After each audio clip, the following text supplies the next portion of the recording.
What a lovely morning. Let me go check on my Oh my god. Okay, so you guys clearly liked this video, a little too much. It talked about potential reasons for level 100s playing at BR 1.0, and I played 100 matches and made a spreadsheet. Anyways, among the positive comments, I got a few criticisms. Some people in the comment section were saying things like, "My reason for seal clubbing wasn't in there. All the darn low levels are ruining my high tier experience by buying all these here gosh darn premiums. I play 1.0 to escape them." I'm sorry for that awful accent, but is it really that bad? I mean, I know there certainly are some low levels that buy their way up, but are there really that many? So it got me thinking, what if I just did the reverse of this video? Why do level 5s play at 12.0? At first, it was going to be about top tier, but then I remembered there simply aren't any top tier premiums, nothing at 13.7, hell, there's nothing higher than 12.7. So I went with the next best thing, good old high tier. There are tons of premium vehicles between 11.0 and 12.7. To capture that large range of BRs, I chose the A10C and the F4S2. I took each vehicle out on 25 missions, and after each battle, I went into the replay and logged every low level that was using a premium. I put them into a spreadsheet, included their level, what vehicle they were using, their monthly KD, their KD in that specific vehicle, and how many missions they've completed with it. This paints the full picture. How good are they normally, how good are they in this plane, and are they ruining others' experiences by using it? I also noted another criticism of that video about me not knowing exactly the real reason because I never asked them directly. Well, this time, I did, but not everyone responded. In fact, only like 20% of them did, so eventually I just stopped asking because, well, one, a pattern had already emerged in the 25 responses I got, and two, it took so much time to send these messages. I had a pre-written message that I would just edit and send. Easy enough on its own, but War Thunder only allows you to have like 10 messages open at a time, and some people were not responding. Maybe they didn't see the message, or they're on console so it's harder to type, or they just don't speak English, so I wanted to give them enough time to respond before I closed the message, and then I could continue and message more people like a really bad scammer. But that meant limiting how frequently I could play and record data, which meant just to play 2 games, it took like half an hour of just waiting for responses. But these breaks also gave me the perfect opportunity to play this game I found. Right now, they're running an event called the Asgard Divide from August 21st to November 22nd, and it's all about Norse mythology. I'm talking Loki, Thor, Freya, and Odin, some of the strongest and most well-known characters in Norse mythology, are making their way to Raid Shadow Legends. Everyone's a fan of Loki the Deceiver thanks to Marvel, and now you can get him as a ridiculously strong champion for free, and all you have to do is log in for 7 days between now and October 23rd. Log in 7 more days, and you can earn even more rewards in Phase 2. You'll also get to fight in the Event Dungeon, a limited time dungeon where you have to face off against Odin Faefather himself. Will you be strong enough to defeat him? One of my favorite things about the game is how quick it is.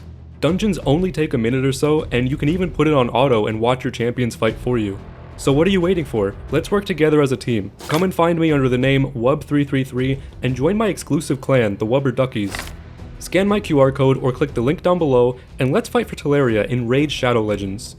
Remember, you can only get these insane bonuses if you use my link, like the epic Grizzled Jarl upon sign up and the epic Knight Errant once you reach level 15. So now I need to tell you about the criteria. What is a noob?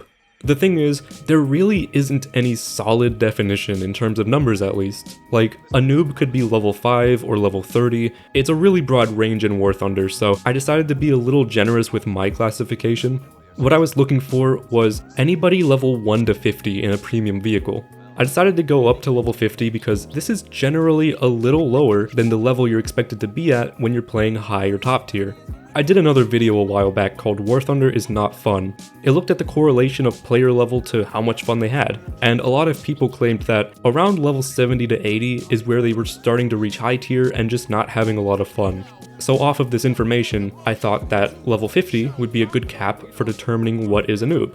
Next, let's talk vehicles. I ignored event vehicles because, despite being technically a premium, anyone can get them for free. So a low level in his Iranian F14 might have just simply grinded for it. It's not indicative of being a wallet warrior, so I left them out. Every other premium was fair game though, so Timmy the level 5 in his F5C definitely went on the list. Okay, that's pretty much it. Let's get to why you're here, the data. First, let's take a look at 11.3 Air Realistic Battles. Again, I played 25 matches and saw a diverse lineup of premiums. There were 97 players who met my criteria. That's an average of almost 4 players per match, including both teams by the way.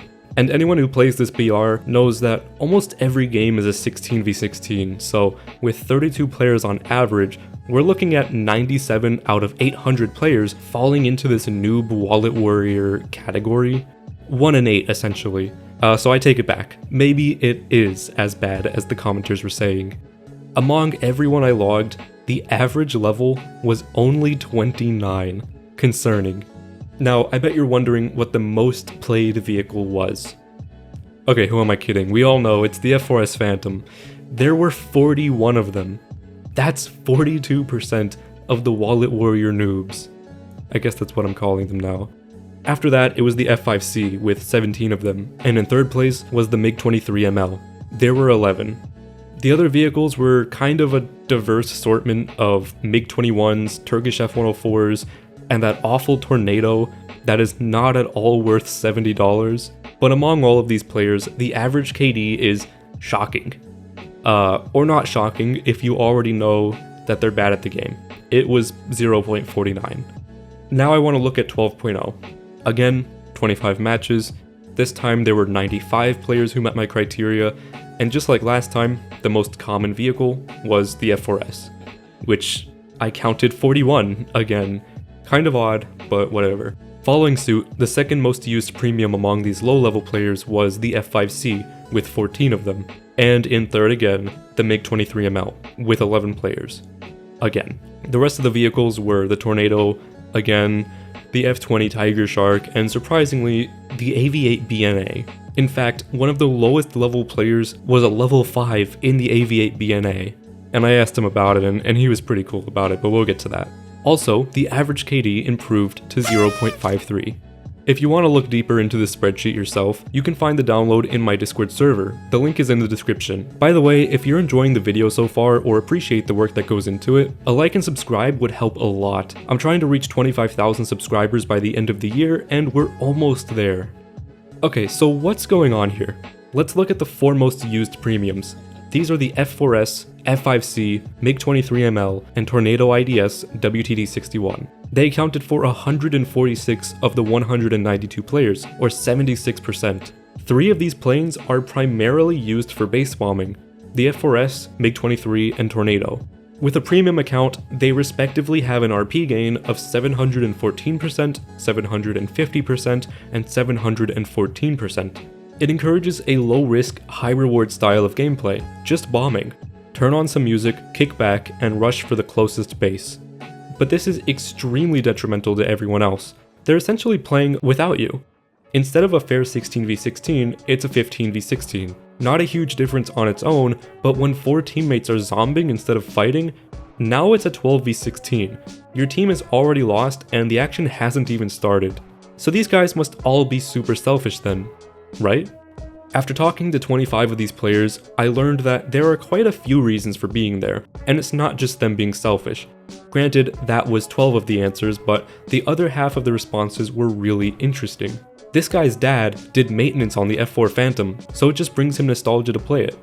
This guy is just grinding for his friend. This was a J35XS by the way, not a base bomber. This guy's friend bought him the F5C just to fly together. But the 12 responses that mentioned grinding opened the door to talk about the bigger issue at hand. That is, rewards are extremely skewed. Air RB gives far more rewards than ground RB. It causes a lot of low-level players to buy a $70 premium plane, spend 500 matches bombing, and walk away with a grinded tech tree and 10 million SL. To put it to the test, I wanted to play a match where I did exactly that.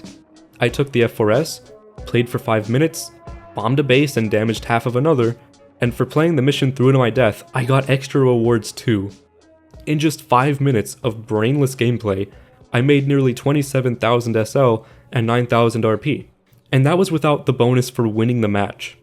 I also played a 5-minute match in the 2S38, a ground premium in the same rank. It took more effort to look for enemies, shoot at weak spots, and move cover to cover. Now, I'm not very good at high tier ground RBs, so forgive me, but I got a kill, an assist, scouted 3 enemies, and 2 of those enemies were killed by teammates, and I had an activity of 74%. The results? Similar SL, but only 4,869 RP. Same time, more effort, and only half the rewards. Why wouldn't you bomb bases in a high tier premium plane? By the way, I did the same study for 10.0 and 11.3 ground RB, so if you want to see that, let's shoot for, I don't know, 1,000 likes? So if you could play for the same amount of time, with far less effort, and earn even more rewards, that's kind of an issue that Gaijin needs to address. Will they? No, because in the duration of this video, 10 more new players just bought an FRS. Let's be real, it's extremely profitable for them. Though I think if they made rewards equal in ground RB and air RB, it would give more reason for tankers to buy top tier premiums, so I'm not really sure why they don't do that, but I wish the rewards were better in ground RB. It's like that boycott didn't even work. Rewards are still garbage. But that's about it. Let me know in the comments why you think low levels are doing this, and if you found it interesting at all, you might enjoy these videos too. Have a good rest of your day or night.